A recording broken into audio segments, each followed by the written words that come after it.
Hey guys, Adam here. Welcome back to my channel.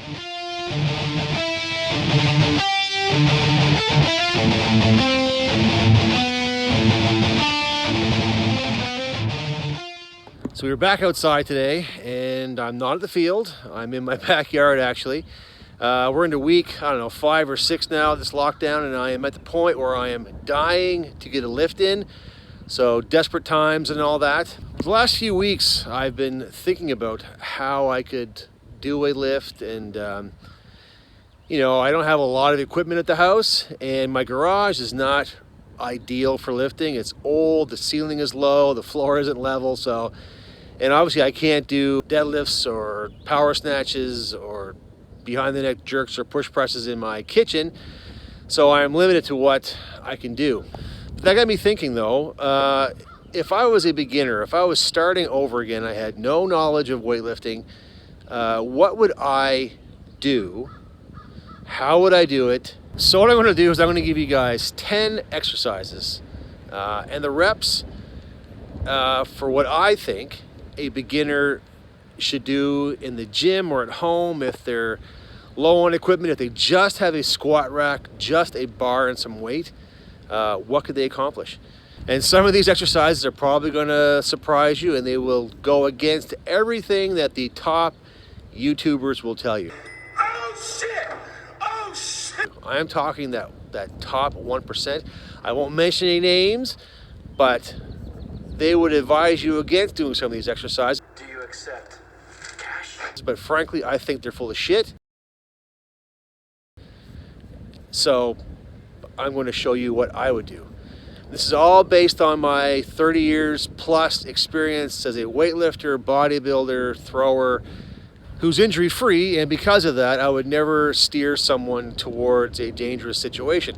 So all these exercises I would do as a beginner, and really I would focus on training the body as a whole piece, as a whole machine, be an engineer more than a bodybuilder.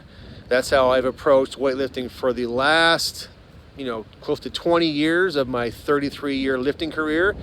I've gotten away from the bodybuilding splits and trained the body as a whole machine, and it has benefited me greatly. And I'm actually bigger and stronger than I ever was as a bodybuilder. So I hope you'll stick with me on this and follow along. And with that, let's get this started. All right, YouTube, let's head over to my squat rack here in the grass, and let's see what I have in store for you. Do all these exercises in the sequence that I'm going to show you. Now, I've tried to edit this video probably 16 different times now, and full disclosure, my boys are just too damn noisy. I love my boys, but they can be noisy jerks sometimes. So now that you're all in shock that kids can be dicks, let's get back to this workout. And you probably thought that I was going to do back squat, but no, I am doing calf raises. And do these first every workout that can actually help you get a better squat. And to find out how, click the link in the description of this video.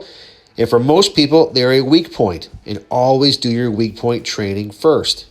The next exercise this workout is going to be rear delt flies. And for a lot of people, they are a weak point. And because of that, you can have the rounded shoulders look. But they play a very important role in proper posture by working in conjunction with scapular retractors and the rhomboids and the traps to pull your shoulders back. Okay, so you're probably thinking right now, this guy is crazy. Calf raises into rear delt, now into stiff-legged deadlifts. But no, again, the hamstrings are often a big weak point. So do these before you do your quads. And when I do stiff-legged deadlifts, I do them wide grip to get some upper back involvement. And I also round my upper back to really focus on the hamstrings and leave the lower back out of it. Now onto the quads with some ass to grass front squats. No, God!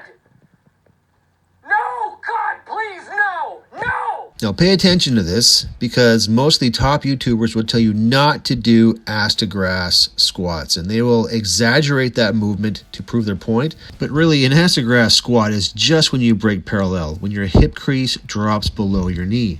And why did I choose front squats in a beginner's workout? Well, because it's easier to get injured in a back squat than it is in a front squat, because you can't ego lift, and it's also quad dominant, and we just did hamstrings with stiff-legged deadlifts.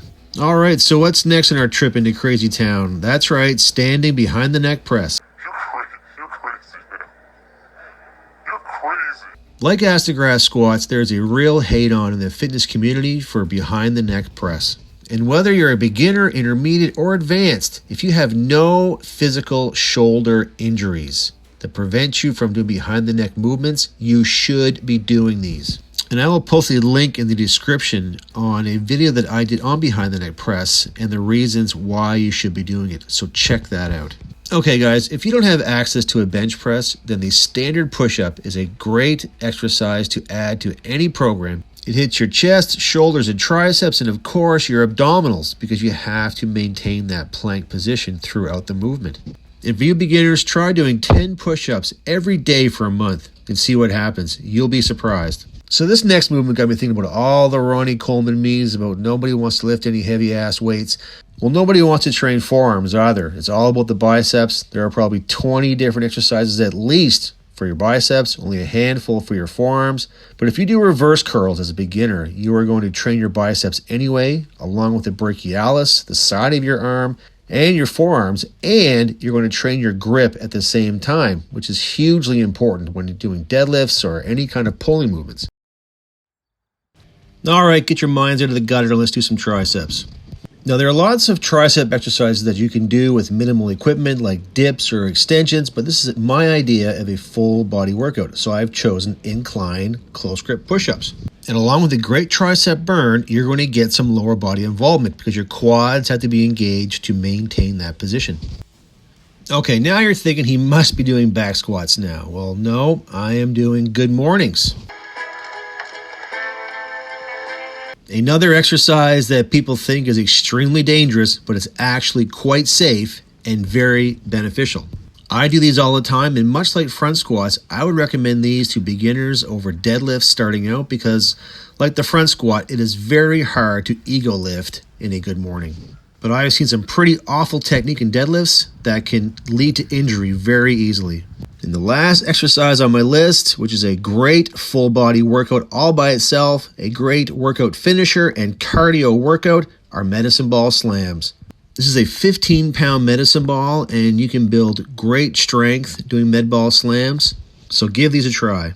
Just make sure that you're using your lower body and your core to move the implement. Catch it high overhead, but don't catch it in the face because it'll hurt like hell. All right, so that was a pretty good workout and a good test to see if I could actually get a decent workout in my yard and grass. A couple times I had to adjust my footing because there was little rocks under my feet or whatever. But you can see that even on the front squats, even on that uneven grass, because I had the Olympic lifting shoes on, I was completely stable. There was no give to the sides, and that's what you want. Okay, so invest in a good pair of weightlifting footwear. You'll also notice a few things that didn't happen in this video. One, I used no machines, and I think starting out as a beginner, you should avoid the machines as much as possible and stick to the free weights. Build that strength base, build the technique in those lifts, and use the machines as accessories and shaping movements, which is what really they should be intended for anyway.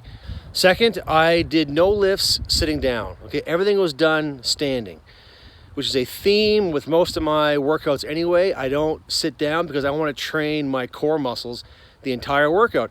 So every lift, I was training my core just by doing the lift standing up and pressurizing and squeezing my core muscles for stability.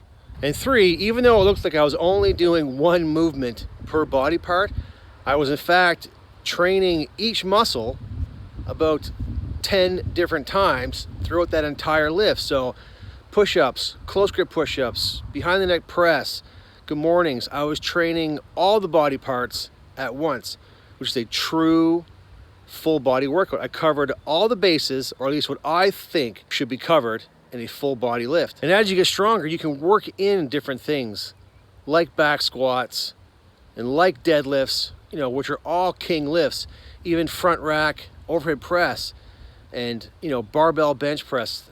But for me, I was limited. I only had a bar and a rack and some weight. And finally, I did lifts that most coaches and most YouTubers would advise you not to do.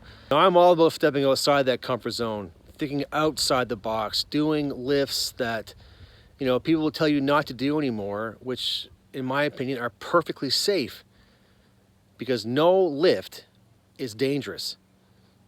It's simply how you perform it. And if you perform any lift incorrectly, then you're going to get injured. So if you liked that workout and you found it useful, then give me some likes and leave me some comments and feedback in the comments section. And with that, stay tuned for episode 52 of The Ways.